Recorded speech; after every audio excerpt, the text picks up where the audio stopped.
പിന്നെ നാട്ടുകാർ എന്നതാ വിളിക്കുന്നത്? എന്നാ ജോസാടാ? ടർബോ ജോസ്. அவனை உங்களுக்கு தெரியுமா? നടക്കുന്ന പല വൻ ഡീലുകൾക്ക് പിന്നിലും ഇന്ന് ഈ പേര് കേൾക്കുന്നുണ്ട്. 8 ജീവനോടെ ബാക്കി കാണിക്കും.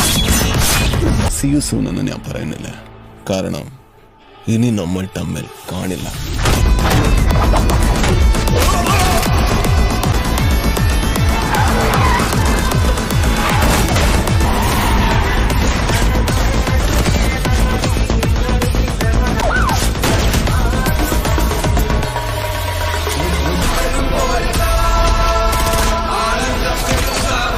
ഞാനിവിടെ വീഴുവാണ്, എൻ്റെ കൂടെ ഒരു 10-15 പേരെ നിൽക്കാം.